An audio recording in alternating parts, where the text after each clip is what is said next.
Some stories, they feel different. They feel ancient, like they're woven right into the land itself. We call them legends or myths, but every now and then you come across a story that's so detailed, so specific, you just have to wonder, what if it's more than just a story? So let me just ask you this. What if a whole city, a place absolutely buzzing with life, could just disappear?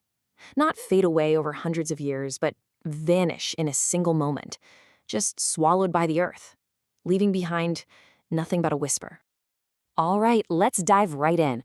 We're heading to the Wuntho region of Myanmar to explore this incredible legend, the story of a place they called Tao, the Stone City. And it's a story about unbelievable wealth, powerful faith, and how it all came undone because of one single mistake. To really get this story, you've got to understand the one central belief that governed everything. The city was watched over by guardian spirits. And listen, these weren't gentle, forgiving spirits. They were absolute. The rule was simple: show total respect. Because the smallest slip-up, the tiniest act of disrespect, was completely unforgivable. That really sets the stage, doesn't it? The stakes couldn't be higher. So, what was this city actually like before it disappeared? Well, it was anything but a myth. This was a real, magnificent place, a thriving center of life just bursting with energy and wealth. Let's try and paint a picture of exactly what was lost. First off, let's just wrap our heads around the sheer scale here. We're not talking about some little village. The legend says the city was packed with 10,000 homes. 10,000. Just imagine that. For its time, that's a sprawling, thriving metropolis. And it wasn't just homes. Standing right alongside them were 1,000 monasteries. And that detail, that tells you everything. This place wasn't just rich in money and trade, it was incredibly rich in spirit and culture. Faith was literally the beating heart of the city. So what did it feel like to actually live there? Well, the stories describe it as just vibrant. The markets were buzzing with energy day and night. Business was so good that things sold almost the second they hit the stalls. You had traders coming in from all over. And it says so much about the people. The Shan people who live there were known for having pure hearts and this really deep faith. On every full and new moon, the entire city would just echo with the sound of gongs and drums. It was a place that was truly alive.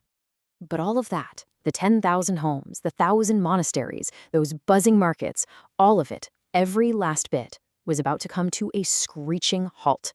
And all because of one single, seemingly innocent mistake. So how in the world did it all fall apart? Well, the story goes like this. A merchant is heading home from the market.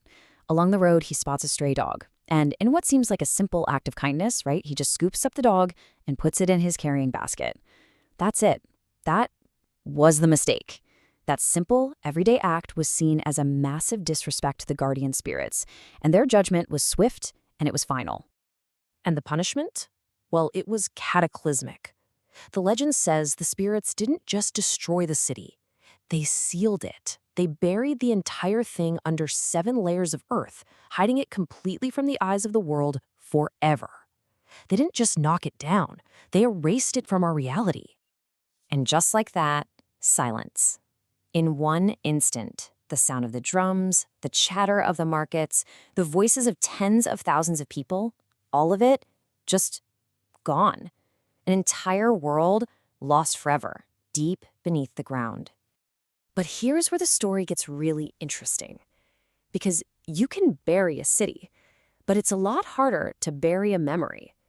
Even today, the legend of the Stone City is alive and well, not just in stories, but in the local customs and some really strange occurrences in the Wuntho region. Of course, the story is passed down from parents to children, becoming this amazing mix of history and myth. But there's more. Even now, some folks in the area follow certain rules, just in case.